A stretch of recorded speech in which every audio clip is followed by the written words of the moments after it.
สาธุสาธุสาธุอาจารย์คุณพุทธธรรมสงฆ์ญาตายายญาตาทวดเทียนนี้มันอยู่มั้ย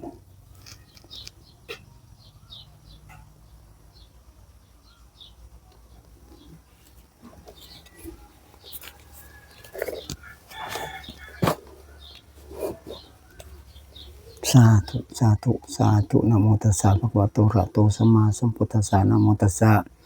ภะคะวะโตอะระหะโตสัมมาสัมพุทธัสสะนะโมตัสสะภะคะวะโตอะระหะโตสัมมาสัมพุทธัสสะอิมินาสการะนะตังพุทธังอภิปูชยามะอิมินาสการะนะตังธัมมังอภิปูชยามะอิมินาสการะนะตังสังฆังอภิปูชยามะอะระหังสัมมาสัมพุทโธภะคะวาพุทธังภะคะวันตังอภิวาเทมิสวากาโต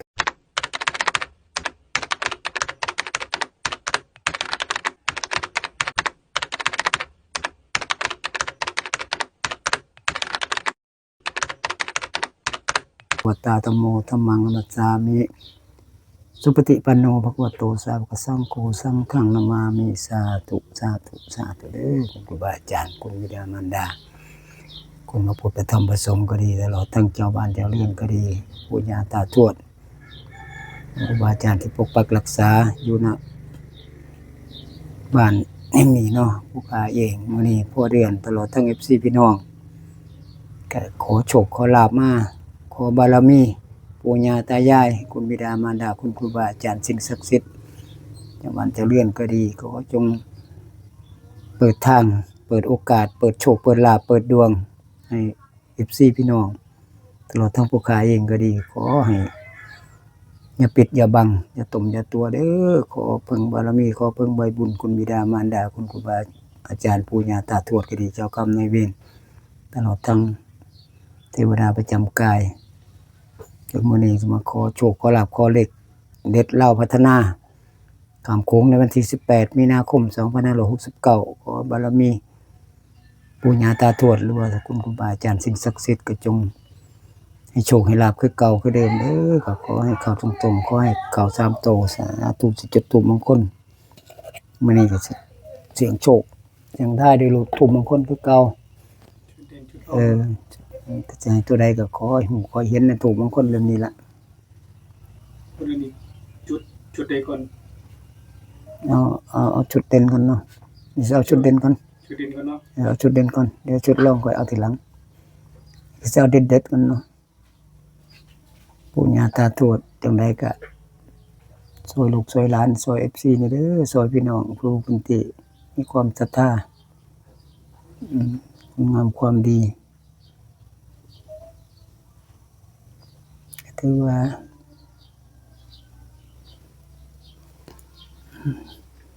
สาธุสาธุสาธุพุทธโปรดธรรมโปรดสังฆโปรดนี่พระธรรมประสงค์ขอจงดลบันดาลปู่ย่าตาทวดจงดลบันดาลโชคลาภให้ผู้การได้เต็มเป็นจริงเด้อเป็นเราพัฒนาข้ามโค้งในวันที่18มีนาคม2569ขอให้ปังขอให้เฮง2 ทุ่มครึ่งขอจงไปเบิ่งไปจับใส่ให้ FC ให้พี่น้องได้เบิ่งนิด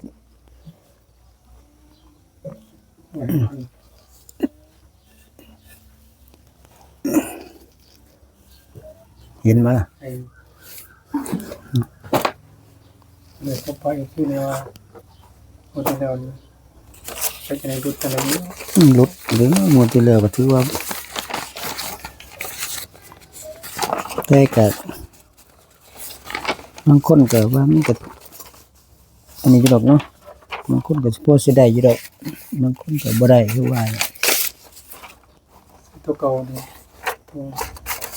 640เนี่ยมันเก็บไว้อยู่โอ้ตัวนี้จะได้ดีบ่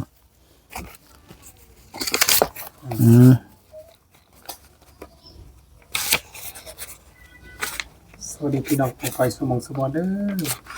วันนี้พี่น้องได้ตัดสดให้พี่น้องเขาเอาแนวตั้งเป็นบอลเลยพี่น้องครับแบบนี้เนี่ยเขาบอกว่าอะไรเก่าโอเดียนเนาะโอเดียนที่ชุดโชว์ชุดเด่นกันครับพี่น้องครับ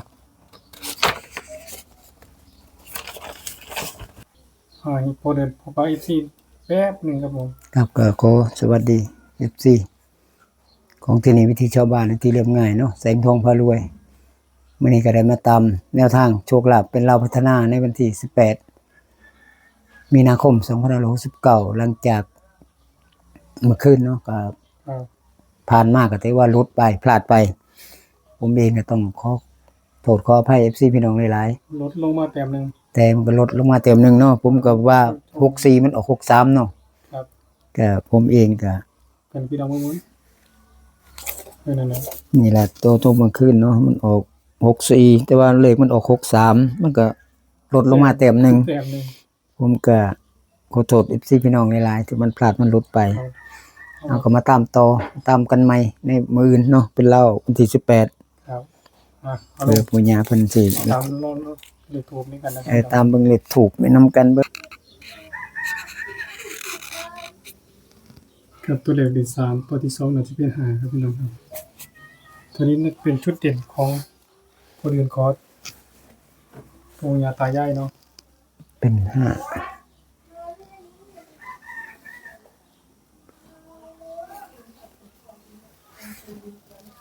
นี่ได้แล้วน้อยสิคอนี่แหละ ชัดเจนโอ้ยปู่ย่าตายายกำลังงามแฮงชัดเจนเลย โอ้ชัดเจน ตัวที่3คนอื่นว่ายังมากก็ได้ ผมมาคกมันสิมาบ่356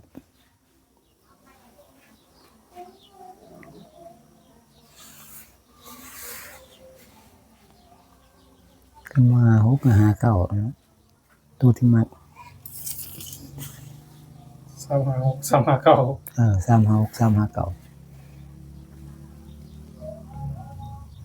คนได้ข่าวว่าพอเดือนบอกว่าพอเดือนฟันเห็นแดงยิ่งเกินเลยเป็นบ่ 356เมื่อคืนฝันเห็นตัวเลขอยู่ อ๋อ แต่ว่าเห็นแค่3ตัวนั่นล่ะแต่ว่าจักสิออกหรือบ่ออกบ่ฮู้ได้แล้ว ครับเดี๋ยวให้พอเดือนสรุปให้ตอนบ่ายว่าฟันทั้งเม็ดเดียวเลย เม็ดเดียวเลยผิดหรือถูกก็ลองเบิ่งมื้ออื่นนี่ ครับผม ครับ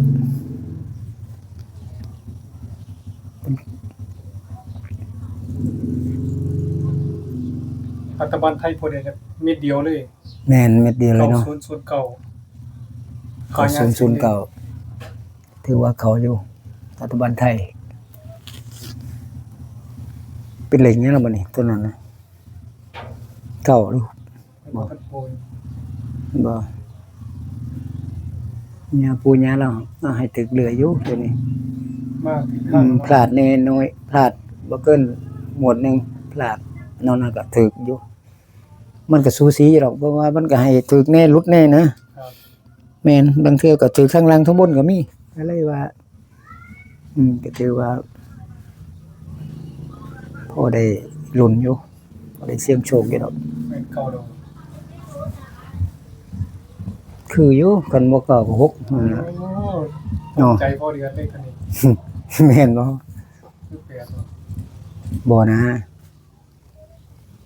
โอ้หรือ8บ่กันบ่กันบ่ก็เก่านี่ล่ะเนาะคิดว่านะ 6โมงเย็นดอก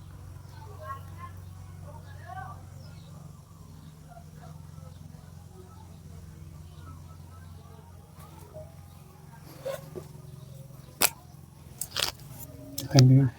บ่กินเนาะ เก่าโมเดือนนะครับ เก่าแม่นบ่ โมทันชัดเจนเนี่ย นั่นล่ะจังว่านะ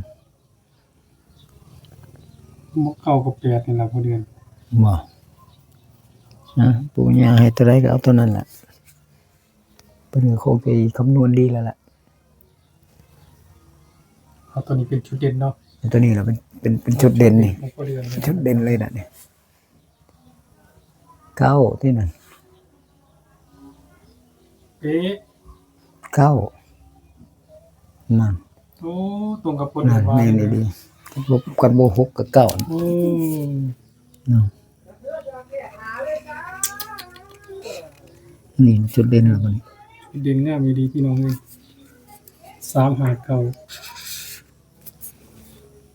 เอา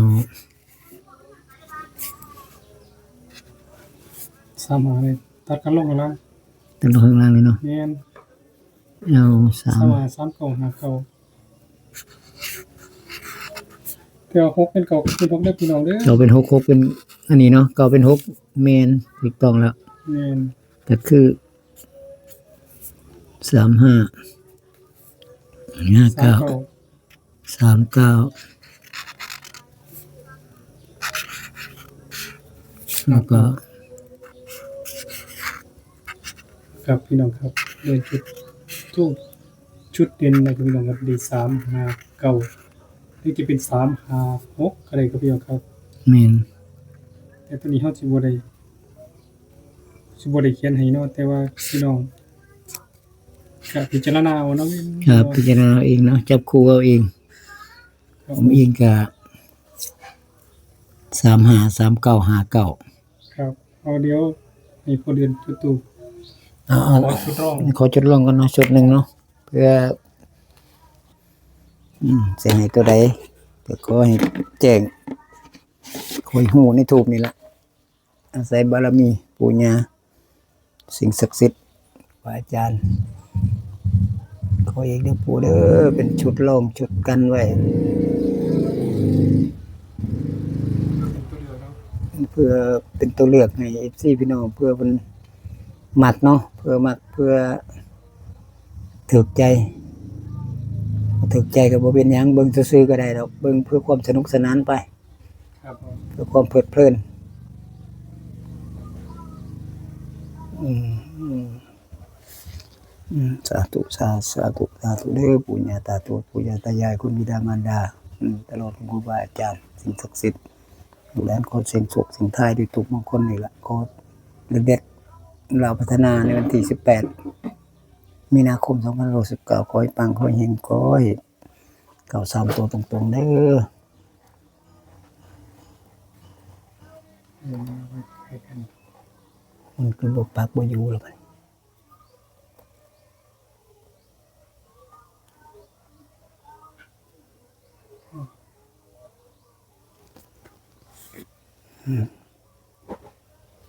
อยู่อีดอกนี่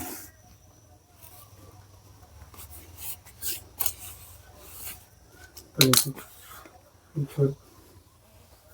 เป็นชุดรองเนาะ ชุดลองตัวนี้ กันไว้ เป็นชุดลอง เพื่อเป็นตัวเลือกเนาะเพื่อ FC พี่น้องมักก็จังค่อยตามบ่มักก็เลื่อนผ่านไปก็บ่เป็นหยังเฮ็ดเป็นแค่เพียงแนวทาง เลขความฝันตรงเขาเลขถูกในบ่พอเดือน ในความฝัน เสียชีวิตเนาะ ในความฝันเฉียดอยู่ แต่ว่าในความฝันเนี่ยมันแปดกับเก่าเนาะ เดี๋ยวมาสรุปของสุดท้ายเนาะ สุดท้ายดีกว่าเนาะ ครับ เลขความฝันนี่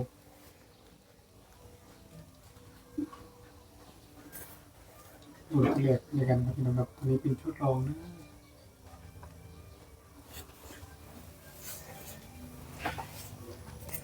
บ่ได้ว่ามาเก่ามากดี อยู่สมัยเก่าแล้วมั้ง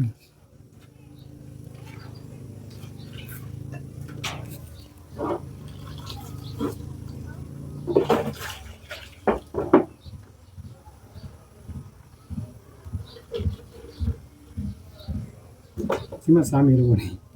ที่สามเลยเนาะขยันมาอยู่แล้วสามสิมาอยู่เห็นมาสามนี่ละหลายกว่าเลย3 9 5 9 3อีกแล้ว 3อีกแล้วบ่ 3อีกแล้วได้ดี แม่น เพิ่นสิบ่ให้ลงทุนน้อยเพิ่นบ่ให้ลงทุนหลาย แม่นเพราะว่ามันเป็นเลขตัวเดียวกันเนาะ3มาอีกเลย3 โอ้3นี่ ตัวนั้นก็3ตัวนี้ก็3แม่นสังเกตไว้ก่อน3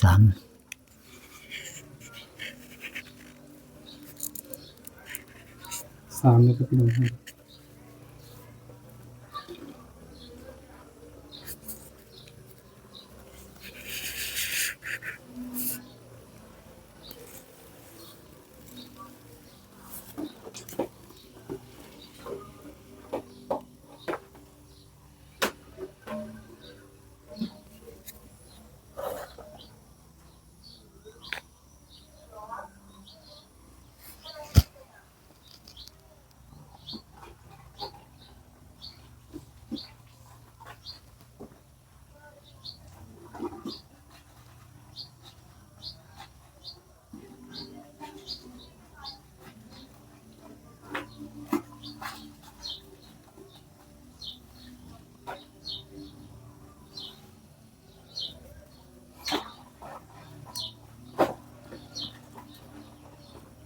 หล่นตัวที่2ไปในกันครับพี่น้องครับตัวแรกคือว่า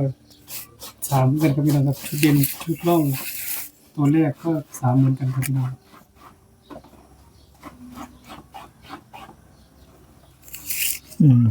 ต้องลงมา3นะ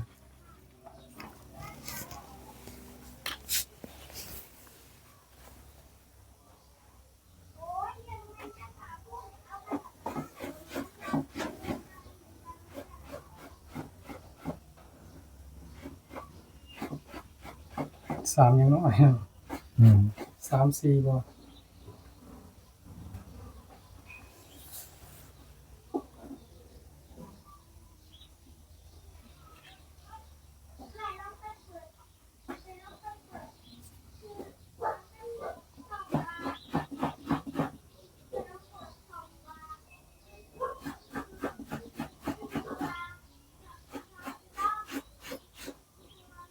1บ่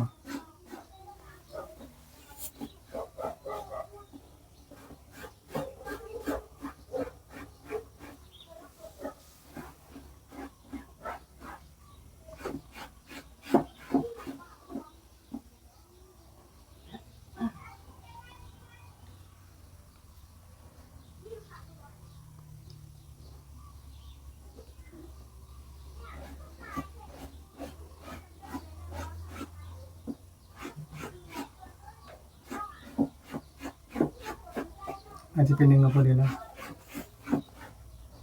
1แล้วนะ แม่นครับ1ละ31ตัวที่3นี่ ตัวที่3ตัวที่3พอดีแล้วพี่มักเก้าแล้ว มาเข้าอีกบ่มักเก้าอีกว่า3นี่เข้า319ตามมักนะ ถ้า3มานี่บ่ยังเนาะแต่3มานี่เก่าอยู่นี่เลขนี่เพราะว่ามันมีแต่3มั้ย319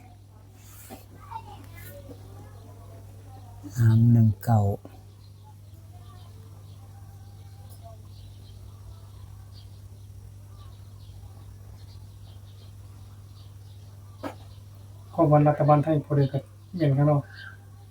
ยังว่านี่ 360อย่าว่าเดี๋ยวสิรอจับจุดความฝันตัวนี้ไว้อยู่นี่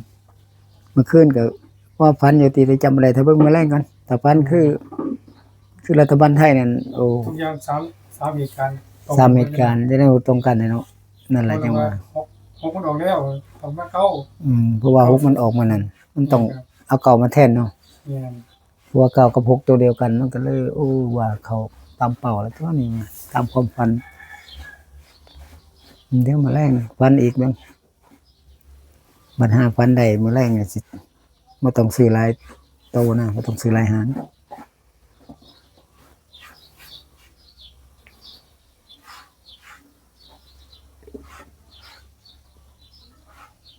เป็นตัวน้อย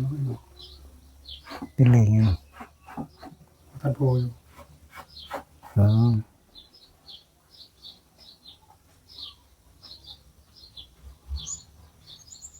เมื่อคืนมันก็ออก315แล้ว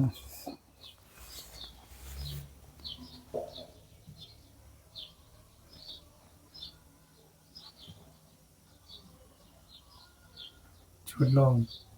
ตัวใดเนาะโอ้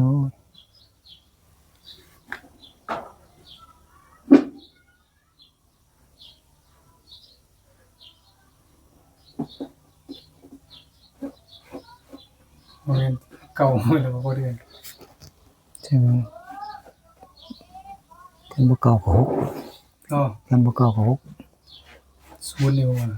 หรือว่าสิ0บ่นี่สิคือเก่านี่สิตรงกันได้แท้แม่น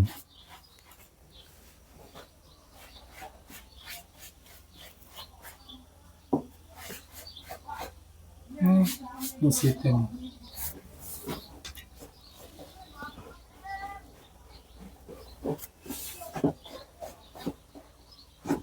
เก่าอีหลีนะเก่าแล้วเป็นแบบนั้นเนาะ3มันเก่า3เก่ามันก็มีอยู่แล้วล่ะตัวนี้ก็ตัวนี้เนาะแม่นมันก็5ก็เป็น36เลยเป็น36ไปเลยแม่นเพราะว่าเก่ากับ6มันตัวเดียวกันนี่แหละครับ3สิเก่าบ่ เก่าบ่รุ่นพี่น้องพอเดือนก็สิแม่นท้ายถึง2ถูกเลย ผมมักอยู่เก่านี่บ่ว่านึงก็บ่ทันดอกตัวครับ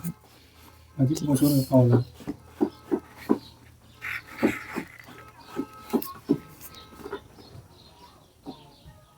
อาจจะเป็น0แล้วบ่เดือน ศูนย์บ่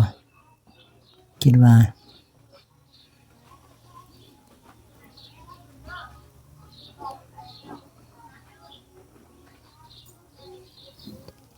อาจจะเป็น0ศูนย์เนาะ เอาเป็นแล้ว ศูนย์แม่นบ่ ครับ310 310นั่นคือ นะครับสรุปเบื้องต้นประเด็นจุดทูปขอปู่ย่าตายายชุดเด่นของพี่น้องครับ359 356ชุดรองก็ได้310ครับพี่น้องครับย่าเพื่อจะลงมาอยู่ที่ห้องอีกครั้งหนึงครับย่าประเด็นสรุปที่ห้องอีกครั้งหนึงเช่นประเด็นครับผม ครับก็สิขอสรุปเนาะตัวเลขจุดทูปมงคลมื้อนี้ก็คือขอปู่ย่าหรือว่าสิ่งศักดิ์สิทธิ์ครูบาอาจารย์ที่อยู่ตรงนี้ก็คือมื้อนี้จุดทูปได้ก็คือ359เนาะก็จับคู่ให้ก็คือ35 39แล้วก็59เนาะตัวท้ายนี่59ตัวนี้กับตัวนี้ ส่วนชุดร่องเนาะชุดร่องก็คือได้310ก็เลยจับคู่ให้คือ31กับ0130ก็คือสิครบเนาะประมาณนี้ก็ FC พี่น้องเบิ่งแล้วก็เลือกเอาเด้อพิจารณาเอาถือว่าเป็นเลขหลายโตว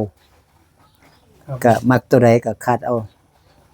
ถ้าเป็นเพียงแค่ เป็นเฮ็ดเป็นแค่เพียงแนวทางเนาะให้ FC พี่น้องได้พิจารณาเบิ่งซอยกัน ครับ ใส่ดุลพินิจใส่สติให้ดีก่อนจะลงทุนหยังก็ต้องมีสติเอาก็บ่สนับสนุนบ่ได้ชี้แนะเล่นการพนันเนาะสำหรับความฝันนี่ผมว่าเม็ดเดียวนี่สิออกหรือบ่ออกบ่ฮู้นะผมไม่เห็นเขาเขียนเลขไว้นะก็ผมว่าสิออกหรือบ่ออกก็บ่ฮู้เนาะแต่ก็สิเว้าให้ FC พี่น้องฟังเบิ่งเนาะก็คือจักไปบ้านใดดอกไปเห็นอันนี้ตัวเลขนั้นเขาเขียนใส่ป้ายไว้นะใส่ป้ายไว้แต่มันก็บ่มีตัวหนังสือตัวอื่นเลยเด้ก็มีแต่เฉพาะตัวเลขนั่นเลยนะ ไป ป้ายนำ มีเจ้าปลวกเคยได้ไหมบ่ ป้ายที่ว่าเก่าๆดอกมันแบบว่าคล้ายๆว่าพุทธาเก่าจังซี่นะครับ แบบพุทธแห่เก่าตั้งแต่สมัยใดจังซี่นะมันก็จะเป็นเขาจะเอาแป้นเอาหยังเฮ็ดจังซี่นะครับ บัดนี้ผมไปเห็นตัวเลขมันเขียนไว้ในนั้นนะโอ้ผมว่าจังไดเนาะหรือว่าปู่ตาแหกเพิ่นสิให้เลขบ่หรือว่าพี่หน้าพี่ให้เพิ่นสิให้โชคให้ลาภบ่คิดว่านะไป ครับผม ความฝันนั่นผมก็ไปเห็นนั่น082